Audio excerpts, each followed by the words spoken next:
A paz de Cristo, irmãos e irmãs. Hoje eu vou dar continuidade à aula 20. Esta é a terceira parte da aula 20, onde a gente está falando sobre a geração que verá a vinda de Cristo. E nós estamos usando como figuras a vida de Moisés para mostrar que os 120 anos de Moisés aponta para 6.000 anos. Inclusive, os 120 anos de Moisés estão divididos em 3 períodos de 40 anos, que profeticamente, cada 40 anos, números são muito simbólicos na Bíblia. Então, cada 40 anos nós temos um período de 2.000 anos. Aonde que a gente vê isso? Profeticamente, é só você multiplicar 40 jubileus, é o equivalente a 2.000 anos. Viu? Então, basicamente, a gente viu muitas revelações aqui. Aqui nós vemos as 3 eras, segundo os judeus dividem, né? Como a primeira era, era do caos, a segunda era da Torá, a terceira era como era do Messias. E é interessante que eu mostrei para vocês na aula passada também que as 2 alianças de Moisés, que ele contrai no segundo período e no terceiro período, eles estão apontando para as 2 alianças, a velha e a nova aliança, selada por Cristo, uma no Monte Sinai, outra no Monte Sião. Tá? A primeira com descendentes de Abraão segundo a carne, a segunda incluindo também o povo gentil, até porque a mulher cuxita com quem Moisés casa era uma gentia. Então, hoje eu quero dar continuidade e a ênfase vai ser exatamente nesses últimos 40 anos. Por quê? Porque quando a gente olha para esses últimos 40 anos, nós temos também uma ênfase nos últimos 2 milênios da humanidade, antes de chegar o 7º, que é considerado o milênio, onde Cristo vai reinar sobre a terra. Então, vamos começar a aula de hoje e eu quero dar uma ênfase comparando Moisés e Cristo. E eu quero mostrar para vocês que Moisés é uma figura perfeita que aponta para Cristo. Moisés não foi perfeito, ele era cheio de falhas.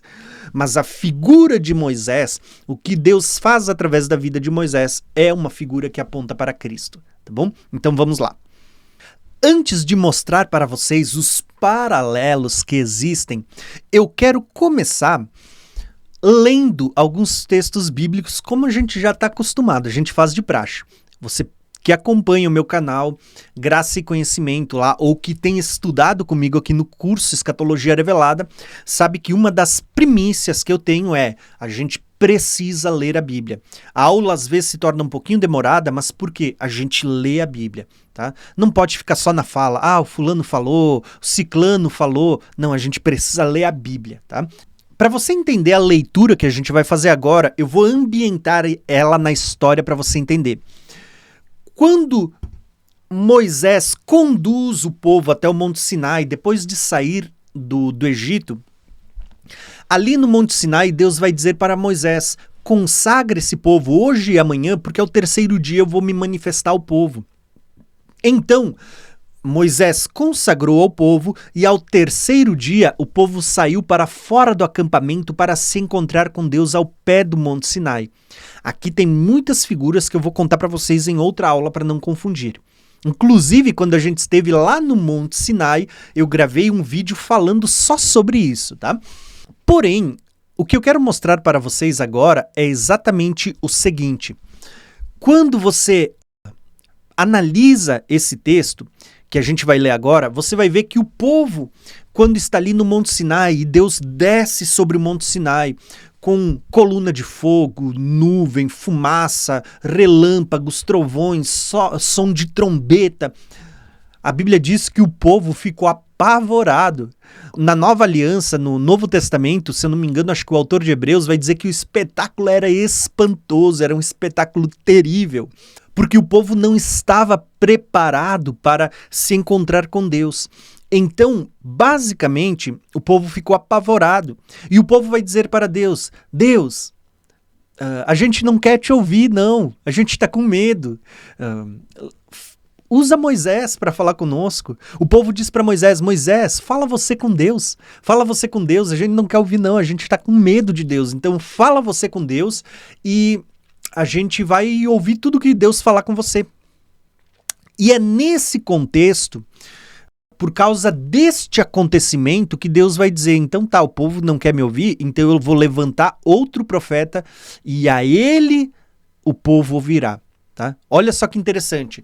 Então, Deus vai falar por meio de um Moisés, mas depois Deus promete que vai levantar outro profeta, que é Cristo. E Deus vai dizer, vocês não quiseram me ouvir, vocês vão ouvir o meu filho, o outro profeta, que é Cristo. Tá? Então é nesse contexto que surge o que a gente vai falar hoje nesse vídeo. Tá?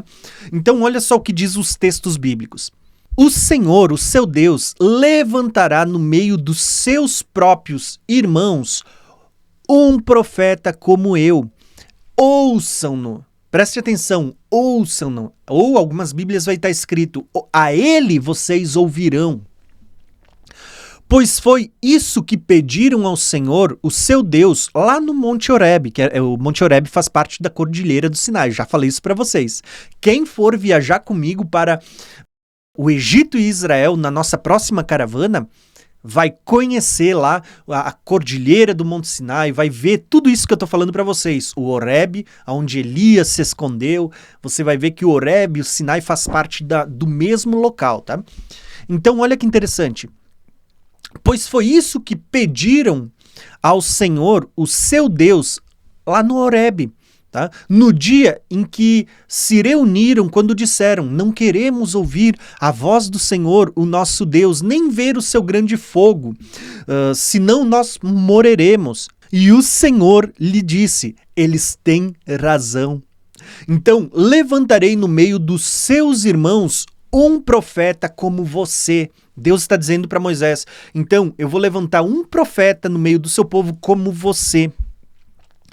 Porei as minhas palavras na sua boca, e ele lhes dirá tudo o que eu lhe ordenar. Se alguém não ouvir as minhas palavras, que o profeta falará em meu nome, eu mesmo lhe pedirei contas. Tá? Quem vocês acham que é esse profeta do qual Deus está prometendo por meio de Moisés, dizendo, eu vou levantar um profeta como você, tá? E o meu povo deve ouvir. A eles devem ouvir, porque eu vou colocar minha palavra na boca dele. A gente sabe que houve muitos profetas, mas nenhum profeta como Moisés. Tá? E eu já vou mostrar para vocês o porquê. Tá? Houve muitos profetas, homens de Deus, usados poderosamente, alguns até com poder, como Elias, né? Que até morto ressuscitou, fogo fez descer do céu, como Eliseu, que fez o dobro do que Elias fez. Mas ainda assim, você vê que nenhum deles foi usado como Moisés para selar uma nova aliança, como legislador para ser juiz do povo, para ser aquele que vai dar leis que o povo deve seguir. Houve muitos profetas, nenhum como Moisés. Então Deus está prometendo, vou levantar outro profeta como você, Moisés, e vou colocar as minhas palavras na sua boca e a ele ouvirão. E isso é interessante porque o povo, por muitos anos, ficou aguardando outro profeta, o profeta que seria como Moisés. Inclusive, eu botei uma passagem aqui abaixo, lá em João. Quando João Batista começa a profetizar, né? João Batista começa a falar no deserto, arrependei-vos, raça de víbora, quem vos induziu a fugir da ira vindoura? O povo começa a sentir, esse homem é um profeta de Deus. Será que ele é o profeta que Deus prometeu lá por meio de Moisés?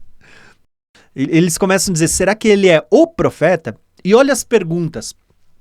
Os próprios sacerdotes, escribas, fariseus, os principais religiosos da época, enviam uma comitiva até João Batista para perguntar. E olha só o que o texto vai dizer para nós. Esse foi o testemunho de João Batista, né? Quando os judeus de Jerusalém enviaram sacerdotes e levitas para lhe perguntarem quem ele era. Né? Olha a pergunta. Ele confessou e não negou, declarou abertamente, eu não sou o Cristo. Perguntaram-lhe, então, quem você é? Você é o Elias que haveria de vir? Porque isso está lá nas profecias também, Elias virá. Ele disse, não, eu não sou. Agora, olha a próxima pergunta feita pelos religiosos da época. Tu és o profeta não é qualquer profeta, tá? Tu é um profeta qualquer, né? Tu é mais um profeta? Não. Eles estão perguntando, você é o profeta? Por que eles fazem essa pergunta? Você é o profeta? Porque eles sabiam que existia uma profecia lá em Deuteronômios, que a gente acabou de ler, que dizia que Deus levantaria um profeta como Moisés, que Deus colocaria as palavras na sua boca e a eles o povo deveria ouvir. Então, eles agora olham para João Batista e dizem, João Batista, tu é o profeta que foi anunciado lá em Moisés? E João Batista diz, não, eu não sou o profeta, eu não sou Cristo, eu não sou Elias, eu não sou o profeta, tá? Quem você é então? Ele diz, eu sou a voz do que clama no deserto. Tá, então você começa a entender como o povo esperava o profeta a quem Deus colocaria na sua boca as suas palavras e a ele deveriam ouvir. É interessante que quando Jesus aparece no Monte da Transfiguração, 6 dias após sair do local em Bânias, onde ele vai falar das portas do inferno, em Cesareia de Filipe, olha ali o número 6 de novo, né? 6 dias depois. A gente já teve uma aula sobre isso alguns dias atrás, né? Percebam que Jesus vai se transfigurar no monte. E o que é dito lá? Deus, ele vai dizer, este é o meu filho amado, a ele ouvi, né? A ele vocês devem ouvir. Olha o que é dito aqui nesse texto de Deuteronômios. Eu vou colocar as minhas palavras na sua boca e a ele vocês ouvirão. Quando Jesus é transfigurado, o próprio Deus, a voz que vem do céu diz, esse é o meu filho em quem eu me agrado, a ele vocês ouvirão. Entenderam? A ele vocês devem ouvir. Deus está dizendo, ele é o profeta que eu prometi por meio de Moisés. Por isso ele está dizendo, a ele vocês ouvirão. Olha como é tremendo, né? Então, se você entendeu agora que Moisés e Cristo estão inteiramente ligados, porque Cristo é o profeta igual a Moisés, onde Deus diz assim que ele enviaria outro igual a Moisés. Por que igual? Você já vai perceber no paralelo, mas porque talvez o principal destaque é ninguém foi usado por Deus para selar uma aliança com todo o povo no Velho Testamento como foi Moisés. Mas quando Deus levanta outro igual a Moisés, que agora é Cristo, não só igual, mas superior, agora Cristo vai fazer o que nenhum outro profeta além de Moisés fez no Velho Testamento. Ele vai selar uma nova aliança também com o povo. Entenderam? No Velho Testamento, o único profeta que foi também juiz e legislador foi Moisés. Agora, no Novo Testamento, nós temos Cristo. Ele é o juiz estabelecido por Deus. A Bíblia diz que o Pai a ninguém julga, mas ele deu esse poder ao Filho. E Cristo é o legislador. Ele é quem vai agora estabelecer uma nova aliança e vai estabelecer novas leis. Tá? Então, aqui é tremendo. E não entenda errado quando eu falo de novas leis, porque a gente vai falar sobre isso em outro momento, mas a graça também tem lei. A graça também tem lei. Inclusive, no Novo Testamento, você vai encontrar a expressão, a lei de Cristo. Né? Para quem fala que não existe mais lei, a Bíblia está dizendo que as obras da lei foram abolidas, e não que a graça é desprovida de lei. Pelo contrário, a Bíblia diz que quando há mudança de sacerdócio, há mudança de lei, ou seja, continua tendo lei, só vai mudar. Mas isso é assunto para outro dia. Então vamos continuar entendendo. O que eu quero mostrar para vocês agora, embora Moisés tenha vivido 120 anos, é só nesses últimos 40 anos de Moisés que ele vai ser usado poderosamente, onde ele vai selar uma aliança. Moisés vai selar uma aliança, Cristo também vai selar uma aliança nos últimos 2000 anos, né? Então, da mesma forma como Moisés, depois de passar os 40 anos no Egito e 40 anos no deserto de Midian, agora quando ele vai libertar o povo, ele vai selar uma aliança no Sinai. Veja que essa aliança no Sinai, ele é uma figura que apontava para Cristo, que vai selar uma aliança no Sião, né? Que selou, na verdade, porque isso já está no passado, né? Então você vê que Moisés é uma figura de Cristo. Até mesmo do tempo em que Moisés sela uma aliança, é o tempo em que Cristo vem agora e também sela uma aliança, né? Depois do 4º dia, do 4º milênio. Olha que paralelo perfeito, né? Que cronologia perfeita de eventos. Então, aqui nós temos muitas revelações. Tudo que a gente vai falar na aula de hoje está basicamente, na sua maior parte, tirando uma ou outra coisinha, na maior parte está conectado a esses últimos 40 anos de Moisés e os últimos 2 milênios, os últimos dias, como chama Pedro, né? Estes são os últimos dias, tá? Esses últimos 2 dias. Que profeticamente a gente também vai conhecer como a plenitude dos tempos, tá? Que está aqui em Efésios 4:4, a plenitude dos tempos, esses últimos 2 milênios. Então eu vou ler aqui alguns textos para vocês. Depois disso, depois desses 2 textos, eu quero trazer um paralelo fantástico. Então, é dito o seguinte: Então o Senhor desceu na coluna de nuvem e se pôs à porta da tenda. Depois chamou Arão e a Miriam, e ambos saíram, e disse: Ouvi agora as minhas palavras, e se entre vós houver profeta, eu, o Senhor, em visão, a ele me farei conhecer, ou em sonhos falarei com ele. Não é assim com o meu servo Moisés, que é fiel em toda a minha casa. Boca a boca eu falo com ele, claramente e não por enigmas, pois ele vê a semelhança do Senhor, porque, pois, não tivestes temor de falar contra o meu servo, contra Moisés. Deus faz essa pergunta: por que vocês não tiveram temor? Olha que interessante, Moisés é chamado de o profeta, tá? E é interessante que Deus vai dizer: Moisés foi fiel em toda a minha casa. Eu falo com ele boca a boca. Havendo outros profetas, eu vou falar por meio de sonhos, de visões, de revelações, de enigmas, né? Não é isso que acontece hoje no Novo Testamento, na Nova Aliança, onde Deus derramou o Espírito Santo sobre toda a carne e os velhos têm sonhos, os jovens têm visões, profetizam e tudo mais?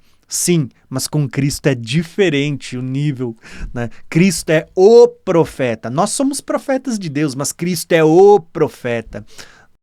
Deus fala conosco por meio de sonhos, de visões, de profecias, mas com Cristo é face a face. Cristo está lá, né? Quando se fala de Moisés, é dito lá em Números: Moisés, ele é o meu servo e ele foi fiel em toda a minha casa. Quando a gente vai ler esse mesmo texto em Hebreus, nós vemos um paralelo. A Bíblia diz que Moisés foi fiel como servo em toda a casa do Senhor. Mas Cristo, ele é fiel como filho em toda a casa do Senhor. Perceba que Cristo vai receber um patamar assim, mais elevado nas Escrituras, mais elevado até do que Moisés. Isso é interessante porque aqui nós temos algo que até mesmo, muitas vezes, os judeus não entendem. Moisés é o top, né? E nada contra, porque de fato Moisés é um profeta importantíssimo, tá? Foi por meio deles que Deus vai dar a lei, a Torá. Mas agora, quando a gente fala de Cristo, Cristo é superior a Moisés. Ele não é apenas igual. Um outro profeta como? Ele é superior. Porque a Bíblia diz que Moisés foi fiel como servo na casa de Deus. A Bíblia vai dizer acerca de Cristo que ele foi fiel como filho. É superior. Servo e filho. Então olha só o que é dito aqui, ó, em Hebreus. Por isso, irmãos santos, participantes da vocação celestial, considerai que Jesus Cristo, apóstolo e sumo sacerdote da nossa confissão, sendo fiel ao que o constituiu, como também foi Moisés em toda a sua casa. Aonde que a gente vê isso aqui? Essa expressão aqui em Números, ó. Moisés foi fiel em toda a minha casa, como servo, né? Como servo. Mas olha o que é dito aqui, ó. Como também foi Moisés em toda a sua casa. Porque ele é tido por digno de tanto maior glória do que Moisés. Cristo é superior a Moisés. Olha só. Quanto maior honra do que a casa tem aquele que a edificou. Porque toda casa é edificada por alguém, mas o que edificou todas as coisas é Deus. E, na verdade, Moisés foi fiel em toda a casa de Deus como servo. Hebreus está citando aqui Números, ó. O meu servo Moisés, que é fiel em toda a minha casa. Então, Moisés foi fiel em toda a sua casa como servo, para testemunho das coisas que se haviam de anunciar, Aquilo que Moisés fez, o tabernáculo e tudo mais, era uma sombra que está apontando para Cristo, que é a realidade que haveria de se manifestar. Olha só. Mas Cristo, como filho, sobre a sua própria casa,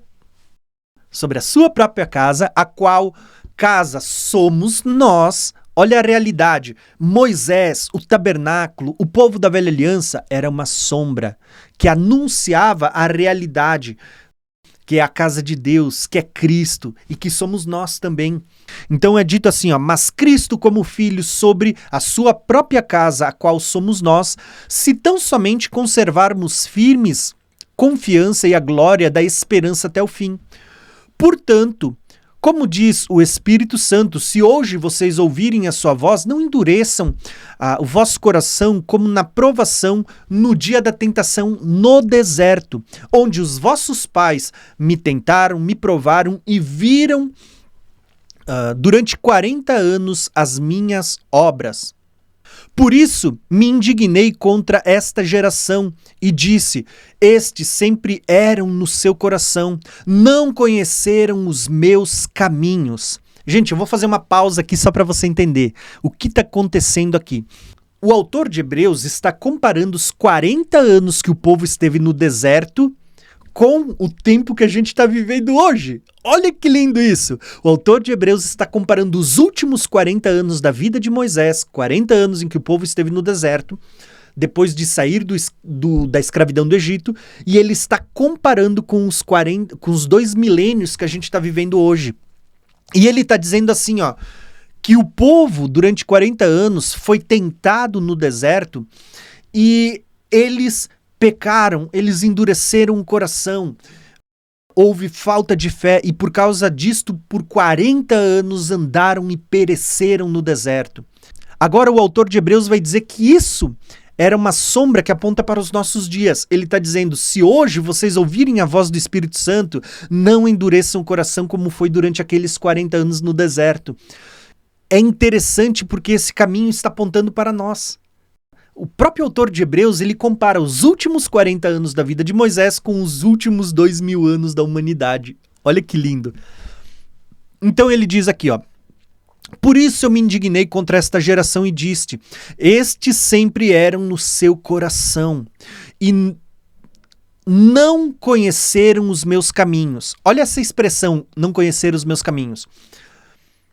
Quando você olha, eu não lembro se é Jeremias, vai dizer que o povo seguiu a Deus como uma noiva no deserto, em uma terra que não se planta, em uma terra que não se colhe, como uma noiva atrás do seu noivo, né? Só que você vai ver que no deserto, por muitas vezes o povo prevaricou, o povo se voltou contra Moisés, se voltou contra Deus, fez seus próprios ídolos, bezerro. O povo fez rebeliões, se voltou a outros deuses, a prostituição, o povo voltou para o Egito no seu coração. E você vê que isso é uma figura que está apontando para os 2000 anos, onde Cristo vem, sela uma nova aliança, mas ainda assim tem muitas pessoas que no seu coração voltam para o mundo. Pessoas que voltam para a idolatria, pessoas que se afastam dos caminhos do Senhor. E o autor de Hebreus está dizendo, ouçam a voz do Espírito Santo, né? E se hoje ouvirem a sua voz, não seja como o povo lá que endureceu o seu coração, porque eles eram no coração. É dito a mesma coisa para nós hoje. Cuidado para vocês não errarem no coração, porque eles não conheceram o meu caminho. Interessante que na Nova Aliança, no Novo Testamento, antes dos cristãos terem sido chamados pela primeira vez de cristãos em Antioquia, sabe como eles eram chamados pelos outros? Eles eram conhecidos como a seita do caminho. Eles eram chamados de o caminho. Quando você lê o livro de Atos dos Apóstolos, vocês vão encontrar várias vezes dito ali, ó, aqueles que fazem parte do caminho. A palavra caminho com letra maiúscula, porque o caminho não se referia à estrada, mas se referia a como os cristãos eram chamados antes de serem chamados de cristão pela primeira vez em Antioquia. Eles eram chamados da seita do caminho, o caminho. Não sei o porquê, mas eu acredito que é porque eles chegavam para as pessoas na hora de evangelizar, aqui estou só conjecturando, e eles diziam: Jesus é o caminho, a verdade e a vida, e ninguém vai ao Pai a não ser por ele. Então começaram a ser chamados de a seita do caminho. Ó, eles estão dizendo que Jesus é o caminho. Né? Não sei, tá? Mas a igreja primitiva, antes de ser chamada de cristãos, eram chamados de o caminho. E é interessante que quando o autor de Hebreus compara aqui os últimos 40 anos da vida de Moisés, onde o povo andou no deserto, e ele está comparando com a geração de agora, ele está dizendo: eles não conheceram o caminho. E o povo entendia, porque eles eram chamados de o caminho. E o autor de Hebreus está dizendo: se hoje vocês ouvirem a voz do Espírito Santo, não endureçam o coração. Tá? Porque é interessante que quando fala de Moisés, a Bíblia diz assim, ó, que o povo conheceu os feitos de Deus, mas Moisés conheceu o caminho de Deus. Tá? Olha a diferença. O povo viu os sinais, os prodígios, os milagres, mas Moisés conheceu o caminho, conheceu a intimidade de Deus. Quando a gente olha para a nova aliança, é a mesma coisa. A gente precisa entender que existe uma diferença entre conhecer as coisas que Deus faz e conhecer o caminho de Deus, conhecer o próprio Deus. Então olha o que o texto diz para nós. Assim jurei na minha ira que não entrarão no meu repouso. O repouso aqui é uma figura do milênio. Eu vou tentar mostrar para vocês aqui, ó. Esses últimos 40 anos que Moisés passou conduzindo o povo no deserto representa os últimos 2000 anos que a gente está vivendo hoje. Lembra que o objetivo dessas aulas é falar da geração que verá a vinda de Cristo. Então, esses últimos 2000 anos, onde o povo foi rebelde, onde o povo não conheceu o caminho de Deus, onde o povo se afastou muitas vezes depois de ter entrado em aliança com Deus, aponta para o período da igreja. Lembra que a igreja aqui é formada tanto por judeus como gentios que se convertem a Cristo, tá? Então, você vê que isso está apontando para nós hoje. E Deus está dizendo: veja que aqueles que não ouviram o Espírito Santo, aqueles que foram incrédulos, que voltaram para as coisas do mundo, Deus jurou na sua ira: eles não entrarão no meu repouso. O que é o repouso? Aqui, ó, o sétimo dia. Quando a Bíblia diz que Deus descansou, esse sétimo dia é chamado de o repouso, o descanso. Então, assim como o povo não entrou na terra prometida, isso também é dito para nós hoje, que se prevaricarmos, não ouvirmos a voz do Espírito Santo, também não entraremos para o repouso, que aponta para o milênio. Perceba que o paralelo entre a vida de Moisés é perfeito, até mesmo no time, nas palavras que são ditas, né, com Cristo e até mesmo com o tempo que a gente está vivendo hoje, porque a gente está vivendo esses últimos 2000 anos. Porque veja que esses 2000 anos que a gente está vivendo hoje, eles estavam tipificados nos 40 anos que o povo peregrinou no deserto depois de ter saído do Egito. Então, aqui há muitas passagens que são relevantes para a gente compreender. Hoje eu vou falar meio por cima, mas eu acredito que você já deve estar pegando muita coisa. Então o texto diz assim, ó: enquanto se diz, hoje se ouvires a sua voz, não endureçam o vosso coração, como lá na provocação, porque havendo alguns ouvido o provocaram, mas não todos os que saíram do Egito por meio de Moisés, mas com quem se indignou por 40 anos, né? Não foi porventura com os que pecaram, cujos corpos caíram no deserto, a quem jurou não entrarão no meu repouso, senão os que foram desobedientes, e vemos que não puderam entrar por causa da sua incredulidade. Então, basicamente, aqui a gente está vendo alguns paralelos. Primeiro ponto, você vê que o autor de Hebreus está comparando Moisés com Cristo. E os últimos 40 anos de Moisés com os últimos 2 milênios da humanidade. Tá? Você consegue ver claramente essas duas coisas acontecendo aqui nesse texto. Moisés foi fiel como servo em toda a casa de Deus, Cristo foi fiel como filho. Moisés conduziu o povo por 40 anos no deserto e lá o povo foi de dura serviço, endureceu o coração, se rebelou, testou a Deus, né?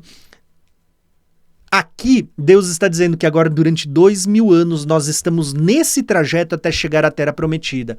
E a orientação é, Hoje, ouçam a voz do Espírito Santo para que vocês não endureçam o coração como foi lá no dia da provocação. Tá? Então, basicamente, você tem esse paralelo. Os 40 anos, profeticamente, né, multiplicado por jubileus, 40 jubileus é o equivalente a 2000 anos. Então, se você entendeu que Moisés é uma figura de Cristo, agora eu vou mostrar um paralelo tremendo, com 21 tópicos, 21, olha como não é pouco, 21 tópicos onde você vê o paralelo entre Moisés e Cristo e a perfeição que existe nessa figura. Aqui eu separei 21 tópicos para vocês terem uma noção da perfeição que existe entre Moisés e Cristo, tá? Entre essa figura de sombra e realidade. Então, o primeiro paralelo é o seguinte: Moisés, quando criança, ele foi perseguido pelo faraó. Tá? Isso está lá em Êxodo 1 e 2. E ele foi escondido no Egito, na própria casa do faraó, por meio da sua filha que tira ele das águas. O interessante é que, quando a gente olha para Cristo, você vai ver que Cristo ele foi perseguido por Herodes, assim como o faraó mandava matar as crianças com menos de 2 anos, Herodes vai mandar matar as crianças com menos de 2 anos. E Jesus vai ser levado para o Egito. Né? Um anjo vai aparecer para José e vai dizer, olha, leva o meu filho para o Egito. Então eles vão ir para o Egito. E é interessante que depois se cumpre uma profecia. Quando Jesus volta do Egito, se cumpre aquele texto que diz, do Egito chamei o meu filho. Né? Segundo paralelo, a gente vê que lá no Egito, nos primeiros 40 anos, Moisés ele foi como um príncipe na corte do faraó.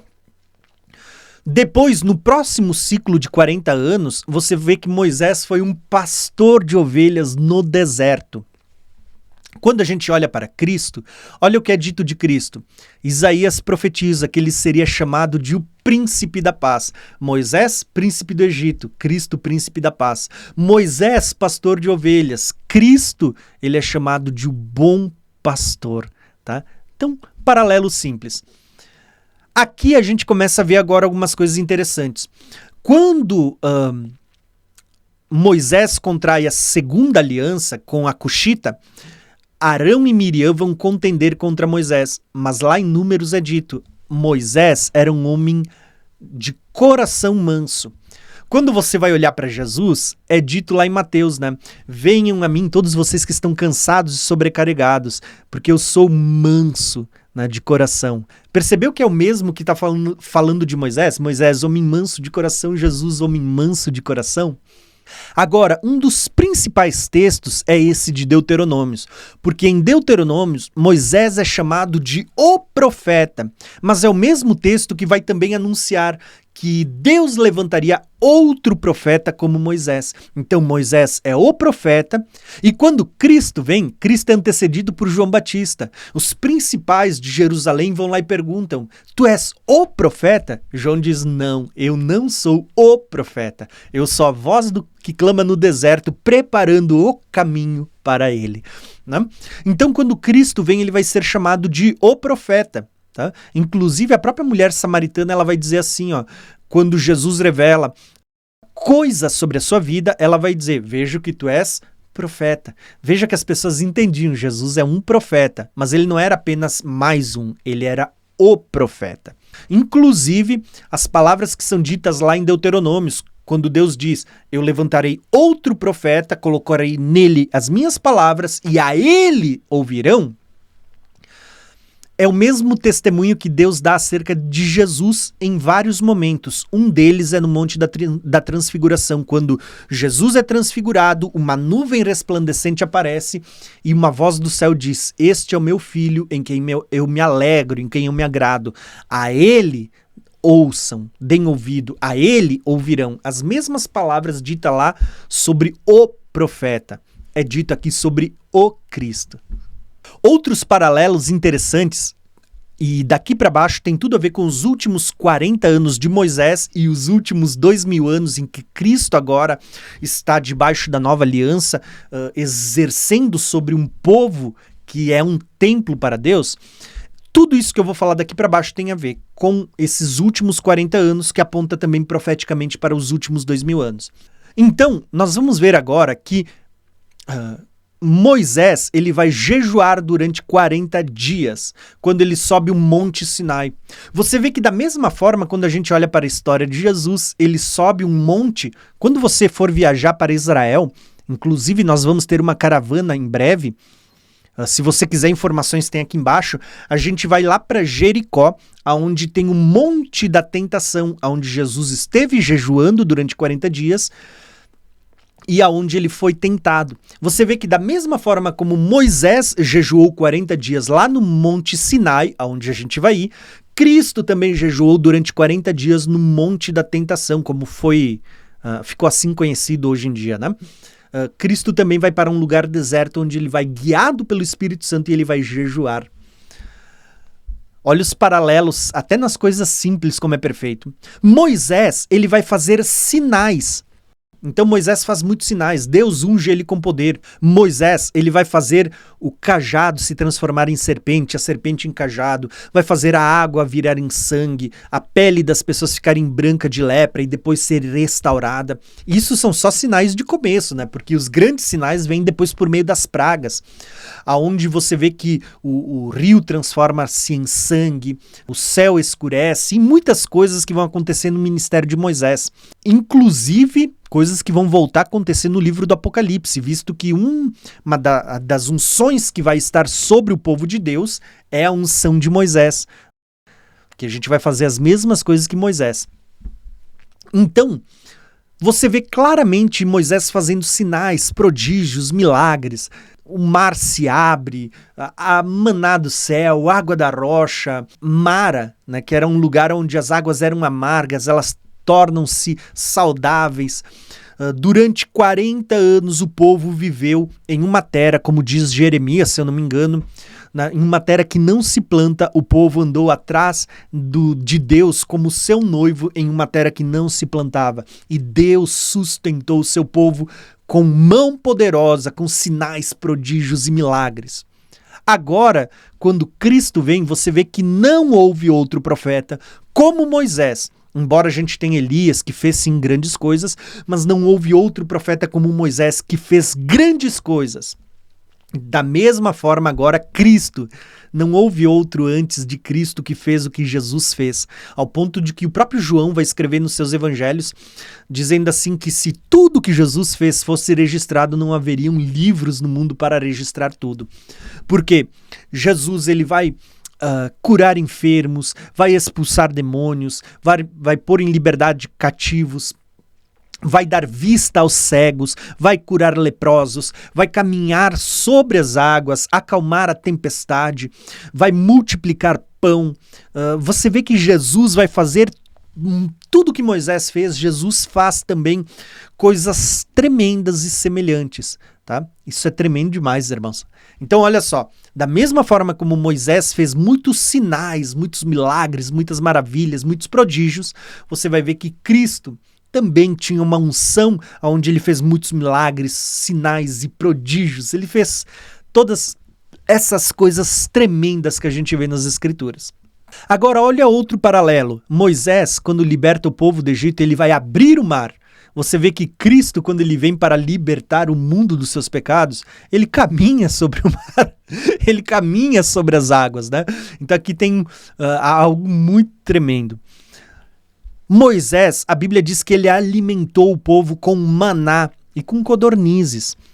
Quando a gente fala de Cristo, nós temos aqui duas aplicações. A primeira, Cristo, ele também alimentou o povo, multiplicando peixes e pães por 2 vezes. Né? E aqui é interessante, porque quando a gente olha as duas multiplicações, a gente tem aqui uma revelação tremenda. Jesus multiplicou um, e na primeira, se eu não me engano, sobrou ali, nas duas multiplicações, em uma delas sobrou 12 cestos, no outro sobrou 7 cestos. Interessante que uma multiplicação foi feita entre os gentios, outra sobre os judeus, tá? O público que estava ali assistindo. E olha que interessante, número 12, que foi o número de cestos que sobrou em uma multiplicação de pães, aponta para as 12 tribos de Israel. O número 7, que foi o que sobrou em outra multiplicação de pães, aponta para as 7 igrejas. Veja que até nesses detalhes a gente vê aqui revelações apontando para judeus e gentios. Tá? Isso, se eu não me engano, eu aprendi até quando a gente foi viajar lá para Israel. Lá em Israel se falava sobre isso. Tá? Por isso que eu digo, quando a gente viaja é fantástico, porque você aprende muitas coisas tremendas. Tá? Tem muita coisa reservada para essa nossa próxima caravana também. Porém, né, deixando a minha empolgação de querer viajar para lá e até mesmo de convidar vocês, eu quero voltar aqui para a aula para vocês entenderem algumas coisas interessantes. Preste atenção aqui comigo. Da mesma forma como Moisés alimentou o povo com maná e codornizes, você vai ver que Cristo, em primeiro lugar, multiplicou pães e peixes, alimentando multidões. Mas você vai ver que Cristo não só multiplicou pães, não só alimentou multidões como Moisés, mas Cristo ele vai trazer uma revelação que amplia o negócio. Ele vai dizer assim, ó, eu sou o pão vivo que desceu do céu. Os vossos pais comeram o maná no deserto e morreram, mas ele diz, quem se alimenta de mim tem a vida eterna. Moisés alimentou o povo com maná. Cristo é o próprio maná. Ele é aquele que alimenta e dá a vida eterna. Mas além disso, olha só o que a gente vai ver. Quando a gente vê essa história do maná, a gente tem um episódio muito infeliz, muito triste nos dias de Moisés. O povo começa a comer maná e o povo começa a dizer, aqui no deserto a gente não tem o que a gente tinha lá no Egito. A gente não tem os pepinos, a cebola, o alho, os temperos que a gente tinha no Egito. Tá? Inclusive, irmãos, aqui eu me recordo de uma cena muito engraçada. Quando a gente foi para o Egito, a gente via lá os carros passando cheio de tempero, cheio de alhos e tudo mais. Assim, ó, parecia um caminhão de tão alto que eles empilhavam esses temperos, né? As pilhas de alho e cebola nos carros. Tá? Isso é muito legal, porque, como eu acabei de dizer, quando a gente viaja, você começa a ver muito da cultura que está conectado ao que a gente lê na Bíblia, né? Só que o interessante é que quando a gente olha para aquele evento do maná, a gente vê que o povo começou a murmurar contra Moisés e contra Deus, dizendo, poxa, aqui a gente só tem esse pão vil, esse pão desgraçado. E Deus vai enviar serpentes. O que é interessante? Que o povo, quando se arrepende, o Moisés ora, intercede pelo povo e Deus vai dizer assim, ó, levanta um madeiro, coloca uma serpente de bronze e todos aqueles que olharem para a serpente não morrerão, mas continuarão tendo vida. Quando a gente olha, você vê que todos nós somos como pessoas que estavam debaixo da maldição deste mundo. Mas Deus vai levantar o seu filho em um madeiro para que todo aquele que olhar para a obra de Cristo na cruz não pereça, mas tenha vida eterna. É o que é dito, geralmente quando a gente lê a ceia, em algumas denominações se usa aquele texto que diz, da mesma forma como Moisés levantou a serpente no deserto, importa que o Filho do Homem seja levantado para que todo aquele que olhar para ele não pereça, mas tenha vida eterna. Tá vendo como esse texto é fantástico demais? É uma comparação que mostra que tudo o que aconteceu nos dias de Moisés é uma figura que aponta para os dias de Cristo, o profeta, como Moisés, na verdade até superior a Moisés. Então é dito ali, ó, outro evento paralelo, que quando o povo era conduzido por Moisés nos últimos 40 anos do deserto ali, por Moisés, e não tinha água, Moisés fazia água sair da rocha. Quando a gente olha para o Novo Testamento, nós temos aqui uma revelação tremenda. A primeira delas é que Cristo é a pedra viva. Cristo é a própria pedra viva. Veja que lá Moisés bateu na rocha. Inclusive, na segunda vez, Deus diz para Moisés, fale com a rocha, mas Moisés não falou. Moisés estava tão irado com aquele povo rebelde que ele desconta na rocha. Só que quando ele bate 2 vezes na rocha, ele estava irado com o povo, não com Deus. Ele era estressado com aquele povo de dura serviço. E ele desconta na pedra, ele estava batendo no que era uma figura de Cristo. Aquela pedra era Cristo. E por isso Moisés não pôde entrar na terra prometida. Muitas pessoas não entendem, né? Por que Moisés, porque deu 2 cajadadas na pedra, não pôde entrar na terra prometida, né? Como Deus é ruim. Não. Você tem que entender que aquela pedra era uma figura de Cristo. Inclusive, a própria tradição, inclusive o autor de Hebreus, Paulo, vai escrever em Coríntios, dizendo que a pedra que seguia o povo no deserto era uma pedra espiritual e aquela pedra era Cristo. Os profetas vão dizer que Cristo é a pedra que os construtores rejeitaram, né? Preciosa para nós, pedra de tropeço para quem rejeita, mas preciosa para nós que o aceitamos.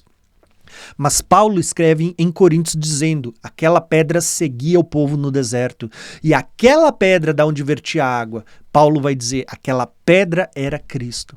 Entenderam?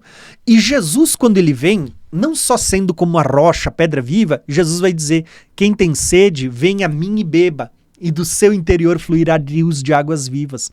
Jesus está dizendo, eu tenho a água viva para te dar. Da mesma forma como lá o povo bebia de uma rocha por meio de Moisés, aqui Cristo está dizendo, vem até mim e eu te darei água viva. Jesus fala isso para a mulher samaritana e depois vai falar no último dia da grande festa para os seus discípulos. Eu tenho água viva para dar para vocês. Então Jesus é a pedra. Outro paralelo que a gente vê é o batismo. A Bíblia vai dizer que todos foram batizados na coluna, no mar e em Moisés, né? Não sei se é bem essa ordem, mas é basicamente essas 3 coisas. Vocês veem que todos foram batizados em Moisés, lá, no passado. Agora vocês veem que todos são batizados em Cristo, né? E no Novo Testamento a gente vê justamente essa doutrina de batismos. Hebreus 6, se eu não me engano, vai falar sobre os rudimentos da fé, e ali você vai ver doutrina de batismos no plural. Tá? Porque as pessoas são batizadas nas águas, são batizadas com o Espírito Santo, e vocês veem as pessoas sendo batizadas no que diz respeito a serem inseridas no corpo de Cristo. Assim como muitos são batizados em Moisés, muitos são batizados em Cristo. Tá? Olha que paralelo perfeito entre Moisés e Cristo. Né? Outro paralelo que a gente vê entre Moisés e Cristo é o seguinte: Moisés, a Bíblia diz que quando ele passava tempo na presença de Deus, ele descia com o seu rosto resplandecendo. Foi assim quando ele passou 40 dias no monte, era assim quando ele entrava dentro do tabernáculo e quando ele saía o rosto resplandecia, ao ponto de que o próprio Paulo, ele vai dizer que quando a glória do rosto de Moisés começava a desaparecer, desvanecer, ele cobria o rosto para o povo não ver que a glória estava desvanecendo. Só que da mesma forma como Moisés, o seu rosto resplandecia, você vai ver que Cristo resplandecia o corpo inteiro. É assim no Monte da Transfiguração. Jesus sobe no Monte da Transfiguração para orar. Lembra, Moisés subiu o Monte Sinai, Jesus sobe o Monte da Transfiguração. E lá no Monte da Transfiguração, alguns vão dizer que é o Monte Tabor, segundo a tradição. Outros, assim como eu, vão dizer que é o Monte Hermon, onde tinha neve, né? Inclusive, quando você vai para Israel, você vai ver que em Cesareia de Filipe, onde Jesus esteve e fez o discurso, as portas do inferno não prevalecerão. 6 dias depois ele estava agora no Monte da Transfiguração, você vai ver que perto de Cesareia de Filipe você tem o Monte Hermon, bem ao norte de Israel, um dos montes mais altos no que diz respeito ali ao norte de Israel, né? Ao meu ver, o Monte da Transfiguração. Então, paralelo, Moisés resplandecia, Jesus também, você vê Jesus transfigurado, resplandecendo como luz no Monte da Transfiguração. Agora, um dos detalhes que eu gosto muito de dar destaque é justamente as festas. Porque Moisés, quando ele tira o povo do Egito, você vai ver que Moisés, ele vai comemorar na 10ª praga, uma festa, que é a festa da Páscoa, tá? Deus vai mandar ele sacrificar um cordeiro, passar o sangue nos umbrais da porta, comer aquele cordeiro, porque naquela noite Deus passaria sobre o Egito. Páscoa, né? Páscoa, a passagem, Deus passaria sobre o Egito, e todos aqueles que tivessem o sangue do cordeiro, os seus filhos não morreriam. Então, Moisés ele vai celebrar a primeira Páscoa quando eles saem do Egito. Interessante que desde a saída do Egito até a chegada no Monte Sinai, o povo caminhou durante cerca de 50 dias. O povo acampou ao pé do Monte Sinai e quando Moisés sobe no Monte Sinai e ele desce dizendo, ó, Deus vai aparecer para vocês, se consagrem em 3 dias, você vai ver que exatamente no dia que Deus desce no Monte Sinai, com fogos, labaredas, colunas, né? Colunas de fogo, preste atenção, línguas repartidas de fogo saindo lá do Monte Sinai, e o povo sente medo. Isso se deu 50 dias depois que o povo saiu daqui, ó, da Páscoa, 50 dias depois. O que muitos não sabem é que o primeiro Pentecostes se deu no Monte Sinai, aonde Deus desceu sobre o monte com línguas de fogo, relâmpagos, trovões, sons de trombetas. Interessante é que ali Moisés entendia o que Deus falava, mas o povo não, o povo só ouvia relâmpagos, raios e trovões, sons de trombeta. Você vê que o primeiro sinal de língua sendo traduzido foi ali no próprio Sinai, né? Moisés entendia, o povo não. Entendeu? Quando a gente vai para a nova aliança, você vai ver que Cristo, ele vai celebrar a Páscoa, ele vai ser morto como Cordeiro de Deus na Páscoa. E 50 dias depois, Jesus, além de ressuscitar, andar 40 dias com os discípulos, e depois de 40 dias você vê que Jesus ascende ao céu, 10 dias depois, os discípulos reunidos num lugar orando. Quando completa o dia 50, dia de Pentecostes, agora você vê o Espírito Santo sendo derramado como línguas repartidas de fogo sobre a igreja. E você tem o sinal das línguas, né? Onde diz que muitas nações que estavam ali ouviam e entendiam o que eles estavam falando em línguas, mas outros não, outros achavam que eles estavam loucos. Você percebe que é o mesmo que aconteceu lá com Moisés, está acontecendo com Cristo, tanto na celebração da Páscoa, como na celebração do Pentecostes lá no Monte Sinai. Agora, Cristo, quando sela a nova aliança, você tem a Páscoa, a morte de Jesus, a morte do Cordeiro, e você tem o Pentecostes, também 50 dias depois, só que não mais no Monte Sinai, agora no Monte Sião. E aqui, irmãos, eu não estou querendo só falar da viagem, não. Eu estou, na verdade, compartilhando com vocês coisas que eu aprendi também quando a gente viajou, né? Quando a gente foi para Israel, a gente também foi para o cenáculo, aonde os discípulos celebraram a ceia e aonde os discípulos estavam reunidos enquanto desceu o Espírito Santo e eles foram cheios e passaram a falar em outras línguas. Irmãos, a gente vai ir para esse lugar, tá? E isso é tremendo demais. E eu quero te convidar, se você tem o sonho de viajar para Israel, vamos junto nessa viagem, tá? Isso é tremendo demais. Mas aqui é só um convite, tá? Importante mesmo hoje é o estudo. Olha só, então nós temos o paralelo entre Moisés e Cristo, as festas. E tudo isso, se você prestar atenção, está associado aos últimos 40 anos de Moisés, que profeticamente aponta para os últimos 2000 anos da humanidade, onde Cristo fez todas essas coisas também. Tá? Então, tá entendendo? Tá? Que tudo isso que a gente está falando agora sobre Moisés e Cristo está ligado a outro mapa, que é o mapa dos 120 anos de Moisés aos últimos 40 anos, que também profeticamente estão falando do período que a gente está vivendo hoje, desde que Cristo morreu, ressuscitou e ascendeu ao céu até a segunda vinda de Cristo. Isso tudo é tremendo, irmãos. Olha só que interessante. Outros paralelos, só para a gente finalizar essa aula. Quando o povo começa a se rebelar contra Deus, Deus diz, vou exterminar esse povo, eu vou começar um novo a partir de você, Moisés. Moisés, ele oferece a sua vida pelo povo, né? Senhor, então mata a mim também, risca o meu nome do livro da vida. Você vê que Cristo vai oferecer a sua própria vida por esse mundo. Tá? Para pagar os preços do nosso pecado. Outro paralelo é que você vê aqui, que Moisés, nos últimos 40 anos, ele conduz o povo para fora do Egito e sela uma nova aliança no Sinai. Cristo, você vai ver que ele vai estar libertando o povo da escravidão do pecado desse mundo e vai selar uma nova aliança no Monte Sião. Acerca de Moisés, nós vemos que ele vai ser chamado de o libertador, porque ele está libertando o povo da escravidão. Cristo vai ser chamado de o libertador, tá? Por quê? Porque ele está libertando a gente dos nossos pecados. Moisés, ele vai ser rejeitado por muitos, tá? Só que interessante que esses muitos que rejeitaram Moisés vão ser julgados, tá? Pelo próprio Deus. Lá em Meribá foi assim, né? O povo murmurou contra Deus porque as águas eram amargas. Arão e Miriam vão contender contra Moisés por causa da nova aliança, né? Da segunda aliança, do segundo casamento de Moisés.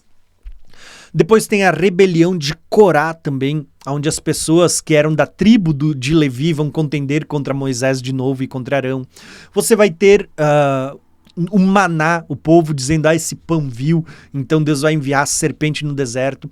Tem muitos momentos, o próprio momento em que o povo vai deixar de atender às leis de Deus e vai ir atrás dos ensinos de Balaão, que ensinou a Balaque fazer com que o povo de Deus pecasse. Então tem muitas vezes em que Moisés foi rejeitado, e junto com Moisés o próprio Deus, por esse povo de dura serviço. Você vai ver que não é diferente quando a gente olha de Jesus. Jesus veio para os que eram os seus não o reconheceram, pelo contrário, não só não reconheceram, perseguiram e crucificaram Jesus. Tá? O povo segundo a carne, que muitos hoje exaltam, esse povo é considerado de culpado. Por quê? Porque eles perseguiram e mataram o Filho de Deus. Tá? Ele foi rejeitado pelos seus próprios irmãos. Assim como Moisés estava sendo rejeitado por Arão e Miriam, você vai ver que Cristo foi rejeitado pelo seu próprio povo na sua vinda. Mas você vê que aqui, todo aquele que não se converter a Cristo, que não se arrepender, será julgado. Por quê? Só tem espaço aqui na nova aliança quem se converte a Cristo. Não existe promessa para quem está fora de Cristo, tá? Não existe promessa para uma descendência da carne. Existe a promessa para aqueles que fazem parte da promessa. Aqueles que creram em Cristo se tornam igreja. Isso tanto para gentios como para judeus. Não existe promessa, irmãos, para judeu fora de Cristo, tá? É um grande equívoco que muitas pessoas fazem em fazer uma divisão entre Israel e igreja, tá? Como se houvesse salvação fora de Cristo. Não há, tá? Não há. Inclusive por próprio milênio, onde a gente vai falar que o milênio é o período da herança, não existe herança para um povo fora de Cristo. Tá? A herança é para aqueles que são filhos da promessa, não para os que são filhos da carne. Mas isso é algo para a gente ver outro dia, tá? Olha que interessante. Talvez os últimos 3 tópicos, e talvez os mais importantes, né, é que Moisés ele vai ser levantado por Deus como um legislador e juiz no meio do povo. E por que é dito que Deus levantaria outro profeta como Moisés? Porque de todos os profetas do Velho Testamento, nenhum profeta foi como Moisés, no sentido de selar uma aliança, de dar leis, de se tornar juiz. Tá? O único que vai fazer essas mesmas coisas, só que agora mais elevado, é Jesus. Jesus, ele vai ser levantado como juiz e legislador. Ele vai selar uma nova aliança e ele vai estabelecer agora suas leis na nova aliança. Tá? Ninguém no Velho Testamento foi levantado como Moisés para edificar um templo para Deus, uma casa, um modelo segundo o que há no céu. A gente vê que existe tentativa de Davi, existe a tentativa depois de Salomão de edificar, existe o templo de Esdras quando voltam do cativeiro, que é embelezado por Herodes depois. Mas você vê que o único que Deus de fato pediu, ele disse, vai lá e faz um modelo para mim, para que eu habite no meio do povo, foi o de Moisés. Tá? Os outros foi o próprio povo que por iniciativa disseram, vamos fazer uma casa para Deus, para que ele habite no nosso meio, e Deus aceita, tá, faz lá que eu vou, né? Entenderam? Mas o único que é pedido de Deus mesmo foi o tabernáculo. E da mesma forma como Moisés então está construindo um tabernáculo nos últimos 40 anos, você vê que Jesus, quando vem, ele vai agora botar por terra todos aqueles templos físicos que eram só sombra, e ele vai agora edificar um templo, que é a realidade, que somos nós, uma casa espiritual para Deus, entende? Tanto que Pedro vai dizer que nós somos pedras vivas, os quais estamos sendo edificados uma casa espiritual para Deus. Paulo vai dizer, nós somos o templo do Espírito Santo, Deus habita agora em nós. O próprio Jesus vai falar dele mesmo, destruam esse templo e em 3 dias eu reedificarei. Ele falava do templo do seu corpo. Tá? Então, na nova aliança, você vê que Cristo também está edificando um tabernáculo, mas agora com pedras vivas. Outra coisa interessante é que Moisés, além de ser legislador, juiz, o profeta, ter estabelecido leis para o povo, selado uma aliança, você vê que Moisés é o único que vai estabelecer um sacerdócio, o sacerdócio levítico. Da mesma forma, você vê que Cristo é o único profeta que agora vem e vai estabelecer uma mudança de sacerdócio. Ele vai estabelecer o sacerdócio segundo a ordem de Melquisedeque. E veja, o próprio autor de Hebreus diz que quando há mudança de sacerdócio, dizendo que houve uma mudança, há mudança de lei também, né? O próprio Apocalipse vai dizer, ele nos comprou com seu sangue e nos fez reis e sacerdotes para Deus. Né? Então você vê que realmente Cristo está estabelecendo um novo sacerdócio, não segundo a ordem levítica, mas segundo a ordem de Melquisedeque. E por fim, o último, você vai ver ali que Moisés, durante 40 anos, tirou o povo do Egito e estava conduzindo a terra prometida. A terra do descanso, que é onde a gente vai finalizar o vídeo agora. Da mesma forma, é o que Cristo está fazendo conosco hoje. Ele está nos libertando da escravidão, do pecado, deste mundo que está tipificado no Egito, e está nos conduzindo durante esses 2000 anos até o descanso, que é o milênio. Entenderam? Quando se completaram os 40 anos, o povo entrou na Terra Prometida. Quando se completar os 2000 anos, o que vai acontecer com a gente? Você já parou para pensar, irmãos? Nós vamos ser introduzidos no milênio, a herança, o descanso, o repouso, tudo aquilo que a Bíblia fala para nós, que é também uma figura da Terra Prometida. Tá?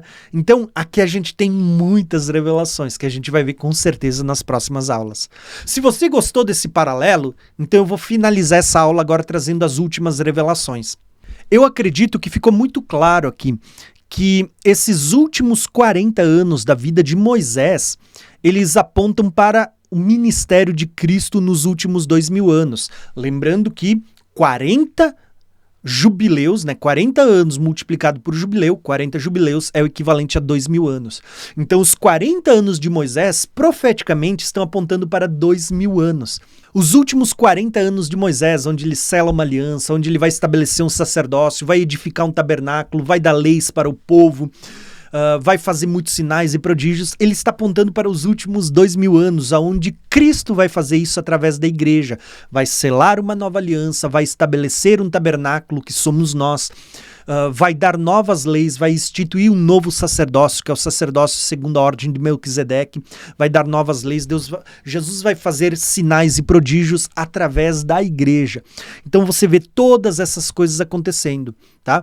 Então, assim como nós temos um povo na primeira aliança, que é sombra, ele estava tipificando o povo da nova aliança, que é a realidade. Lembrando que Deus só tem um povo, tá? Deus só tem um povo, Deus não tem vários povos. O Israel, segundo a carne, era uma figura que apontava para o Israel espiritual de Deus. O Israel espiritual é formado tanto por judeus como por gentios. Não existe acepção de pessoas de dizer um é maior, outro é menor. Deus não faz acepção de pessoas, tá? Tanto o povo da velha aliança, os judeus, eles são igreja quando se convertem a Cristo. E como os gentios, quando se convertem a Cristo, também se tornam igreja, se tornam povo santo e nação santa. Tá? Gravem isso. Deus só tem um povo e não existe promessa fora de Cristo para um povo da carne. Tá? Lembra o que é dito lá para Abraão? Lança fora o filho de Agar, né, o filho da carne, porque ele não herdará junto com o da livre. Veja que as promessas feitas a Abraão são para os filhos da promessa.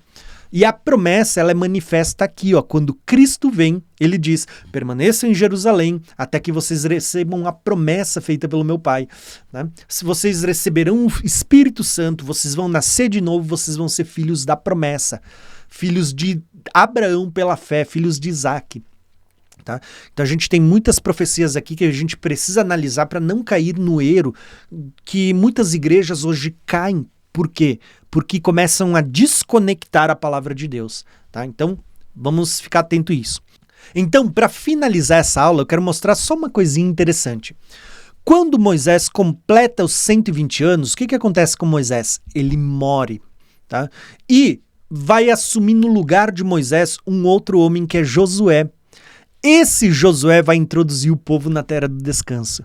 Então, o que a gente está vendo aqui? Uma transição. É como se a vida de Moisés representasse os 120 anos, ou 6 milênios, em que o homem está debaixo da escravidão, o período em que o homem está num processo de libertação, o período dos 6 dias, né? 6 dias trabalharás. Agora, quando chegar o 7º é descanso.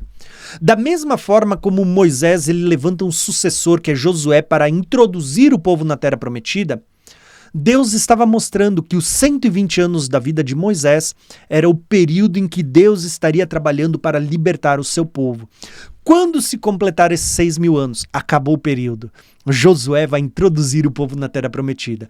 E Josué, para quem não sabe, a palavra Josué é o mesmo nome Jesus no Novo Testamento, que deu origem ao que a gente chama hoje de Jesus, né? E Yehoshua, você tem aqui Josué no Velho Testamento. Josué e Jesus é a mesma coisa, um no hebraico, outro no grego. Josué e Jesus, tá? É o mesmo. Então, basicamente, se você entendeu isso, vamos agora para o próximo slide. Você vê que quando a gente olha para os 120 anos de Moisés, Moisés morreu e Josué assume o seu lugar e introduz o povo na Terra Prometida. Josué e Jesus é o mesmo nome, tá? Só que o detalhe, Josué, ou Jesus aqui, Josué, ele vai introduzir o povo na Terra Prometida. O que é interessante aqui, irmãos, nessa história? Você percebe que Josué manda a arca passar 2.000 côvados na frente. Olha que interessante, 2.000 côvados na frente. E a arca para no meio do Rio Jordão. Inclusive, a gente vai lá no Rio Jordão também nessa viagem, né? Olha quanta coisa, irmãos. Eu não tenho como não falar, porque tudo que a gente estuda na Bíblia, a gente vai passar por esses lugares. Então, a arca para no meio do Rio Jordão, as águas, elas baixam para o povo passar enquanto a arca estava ali. Detalhe, eu vou falar disso em um dos próximos vídeos no 3º módulo. Esses 2.000 côvados que a arca vai na frente também estão associados, acho até que na próxima aula, a aula 21, se não me falha a memória. Esses 2.000 côvados estão apontando para 2.000 anos em que a presença de Deus, ela foi na nossa frente e ela vai ficar esperando a gente para cruzar as águas. Quando se completar 2.000 côvados, 2.000 anos, a gente chega na arca e a gente cruza o Rio Jordão para entrar na Terra Prometida. Assim como a abertura do mar era um símbolo do arrebatamento, eu falei isso em um vídeo que eu gravei lá em Israel, na beira do Mar Vermelho, a abertura do Rio Jordão também é um símbolo que os céus estão se abrindo, e você vê lá no toque da 7ª trombeta, quando toca a 7ª trombeta, os céus se abrem, e é visto a Arca da Aliança no céu. No 6º selo também, né? É aberto o 6º selo, tem terremotos, o céu está se desfazendo, o sol escurece, a lua não dá sua claridade, os poderes do céu se desfazem, as estrelas caem, e é visto o trono de Deus no céu e o Cordeiro. Você percebe que quando a arca está no meio do Rio Jordão, é uma figura lá do toque da 7ª trombeta, quando o céu se abre e se vê a arca, tá? A abertura do rio é uma simbologia do céu se abrindo. Até porque a gente tem aqui, ó, águas, né? Tanto o mar vermelho quando se abre é águas, quando o Rio Jordão se abre são águas, e a gente está falando do céu, é Manaim, é água, entendeu? Firmamento, acima do firmamento você vê águas, tá? Então você vê basicamente essa figura. Então a arca para no meio do Jordão, 2.000 côvados à frente do povo, e o povo vem até alcançar a arca e cruzar o Rio Jordão para a Terra Prometida. Isso acontece no final dos 120 anos de Moisés e o povo entra na Terra Prometida cruzando o Rio Jordão. Isso tudo, irmãos, é algo que eu vou explicar na próxima aula. Hoje a gente já está acabando, tá? Mas basicamente esse Josué que está aqui nesse texto que vai introduzir o povo na possessão da nação, da terra prometida, esse Josué é uma figura de Cristo, que assim que se completar os 120 anos de Moisés, ou os 6 milênios da humanidade, Cristo vai agora nos introduzir no milênio, que é a terra prometida, tá? Com muitos sinais tremendos. Se já houve sinais lá no passado, o Rio Jordão baixando, a arca lá no meio, né? Aquilo, irmãos, eram apenas sombras do que Deus vai fazer nos últimos dias. Se lá você viu o Rio Jordão baixando, o que será dos nossos dias quando a gente vai ver o céu se abrindo? Irmãos, o melhor, né, as coisas mais tremendas ainda estão por vir. Deus deixou para o fim. A igreja dos últimos dias vai viver o melhor de Deus, tá? Aqueles que confiam no Senhor vão viver as maiores intervenções sobrenaturais que já se ouviu falar na história da humanidade. Tá? Gravem o que eu tô te falando, tá? A gente está estudando sobre a geração que verá a vinda de Cristo. E por isso eu sinto a necessidade de começar a falar lá no canal Graça e Conhecimento, né?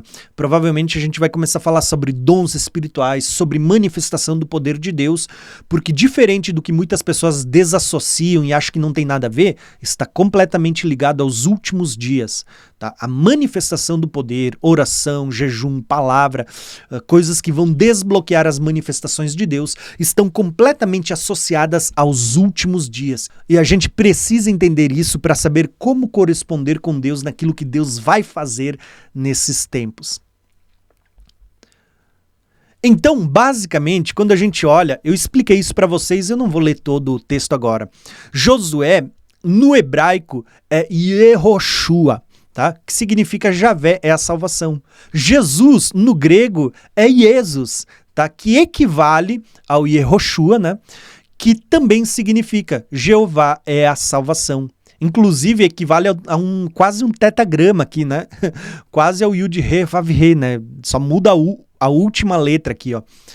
Tá? Então você vê que o nome de Jesus é muito semelhante ao nome que é dado a Deus. Na verdade, o próprio Jesus, ele leva o nome de Deus, tá? Porém, isso é um assunto para outro dia também.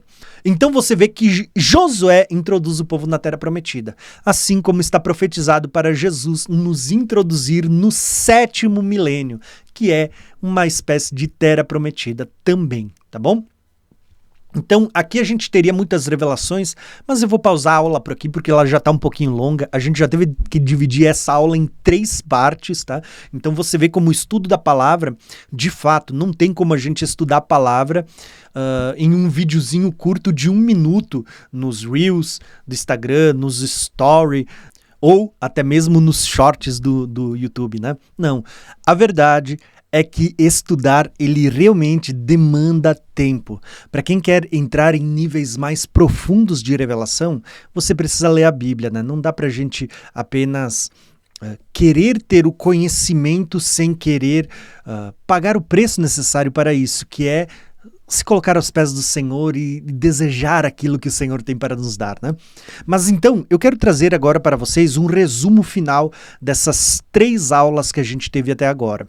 Basicamente, o que eu mostrei para vocês nessas 3 aulas, que faz parte de uma aula só, que é a aula 20, né? Essas 3 partes, foi que os 120 anos da vida de Moisés, eles estão apontando para 3 eras da humanidade, ou, mais especificamente, 120 anos são iguais a 6 milênios. Como a gente sabe disto? Basicamente é simples. Quando você olha os números na Bíblia, eles são proféticos. Então, basicamente, o número 40, multiplicado pelo número de jubileu, que é um período de libertação, vai dar 2.000 anos. 40 vezes 50, 2.000 anos. Né? 40 jubileus são 2.000 anos. Quando você pega de Adão até Abraão, você tem 2.000 anos. De Adão até Cristo, 2.000 anos. De Cristo até a segunda vinda, nós vamos entender isso no 3º módulo, que está profetizado um período de 2 dias proféticos, de 2.000 anos, 2.000 côvados, 2.000, você vê esse número 2, né, últimos dias, apontando para os últimos dias, os últimos 2 milênios, antes do início do 7º, que é a vinda de Cristo. Então, basicamente, os 120 anos de Moisés, eles estão apontando para as 3 eras da humanidade. a era do caos, a era da Torá e a era do Messias. Também apontam profeticamente, basicamente, uma ascensão, uma revelação gradativa onde você vai ver uma ascensão. Desde os primeiros 40 anos no Egito, aonde aponta para as nações, esses 2 primeiros milênios. Depois, nos próximos 2000 anos, Moisés ele vai contrair uma aliança. Olha que interessante, nos primeiros 2000 anos, Moisés é tirado das águas, num cestinho onde estava revestido de betume. Você vê que nesses primeiros 2000 anos a gente tem um dilúvio, onde a arca é revestida por betume também, né? Inclusive, você vê nesses primeiros 2000 anos a formação das nações. Agora, no segundo ciclo, na segunda era, você tem a era da Torá, segundo é chamado pelos hebreus, né, pelos judeus, que é o período onde Moisés contrai o seu primeiro casamento com uma midianita, que era Zípora. Os midianitas, descendentes de Abraão. Então quer dizer que Moisés, descendente de Abraão, casa com uma midianita, Zípora, descendente de Abraão, por meio da sua esposa Quetura. Então, olha quanta revelação que a gente tem aqui. Essa primeira aliança também está tipificada lá na aliança do Sinai, que é a primeira aliança que Deus faz com uma nação, com um povo inteiro, né? Até então nós temos várias outras alianças que Deus vem fazendo, mas esta é a primeira vez que Deus dá uma aliança com legislação, com leis, com sacerdócio e tudo mais, uma aliança completa. Então, o primeiro casamento de Moisés tipifica essa primeira aliança, que é feita com os judeus, que são descendentes de Abraão, segundo a carne. Quando eu falo judeus, na verdade, às vezes a gente muda os termos, mas eu estou falando com o povo hebreu, os israelitas segundo a carne, né? No final desse ciclo de 40 anos, que já é a segunda era, o segundo ciclo, Deus vai chamar Moisés, vai ungir ele com poder, vai levantar como libertador para que ele tirasse o povo do Egito. E a Bíblia vai dizer que Moisés tinha 80 anos, ou seja, bem nessa divisão, quando ele vai comparecer diante do faraó para libertar o povo. Isso aponta para a vinda de Cristo também, Jesus, o nosso libertador, a primeira vinda.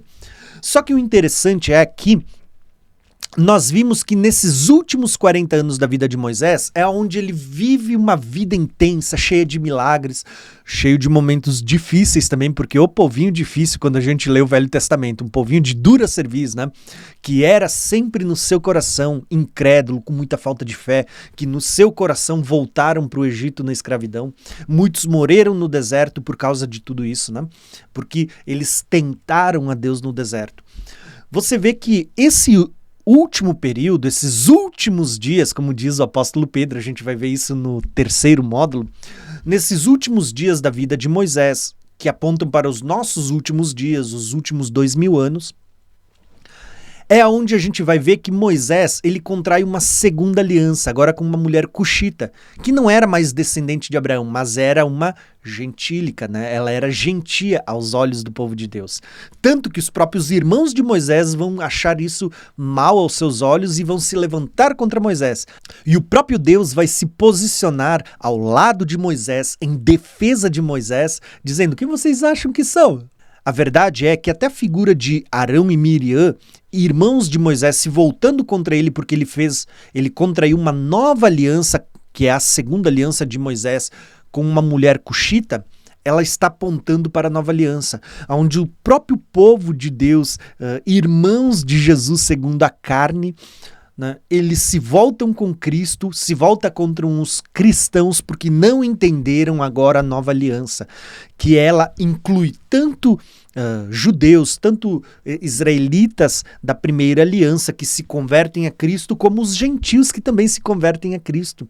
Então, o segundo casamento de Moisés, ele é uma figura também da segunda aliança selada por Cristo, não mais no Monte Sinai, mas agora no Monte Sião, com maiores e superiores promessas, como está lá no livro de Hebreus. Então aqui a gente tem muitas revelações conectando os 120 anos de Moisés aos 6 milênios da humanidade. Lembrando que 120 jubileus é o equivalente a 6.000 anos, tá? A gente já viu isso nas aulas anteriores. O que eu quero mostrar para vocês é que Quando chega o fim dos dias de Moisés, é como se Deus estivesse profeticamente dizendo: chegou o final do período da humanidade em que o homem está debaixo da escravidão. Chegou a hora de introduzi-los na Terra Prometida. Moisés morre, porque a vida de Moisés era um símbolo dessa linha do tempo, ou seja, acabou esse tempo. E agora vai se levantar o sucessor de Moisés. Ambos são figuras de Cristo, tanto Moisés como Josué são figuras de Cristo. A diferença é que agora Josué vai introduzir o povo na Terra Prometida. E sobre isso a gente vai falar mais na próxima aula, tá? Porque aí eu quero falar sobre os 2000 côvados em que a arca vai na frente, porque isso também aponta para 2 milênios. Então olha que interessante. Moisés significa tirado das águas. Josué significa Jeová é a salvação. Assim como Jesus, Jeová salva, né? Então, nós vemos aqui que os 120 anos de Moisés, dividido em 3 períodos de 40 anos cada, eles estão apontando para os 6 milênios da humanidade. 120 jubileus é igual a 6 mil anos, né? Eles estão apontando para os 6 milênios da humanidade. Quando acaba esse período, você vê que agora Josué, que é uma figura de Cristo também, introduz o povo na Terra Prometida, que aponta para o 7º dia, o milênio, o descanso, a herança. O que eu quero mostrar para vocês com tudo isso que a gente está vendo?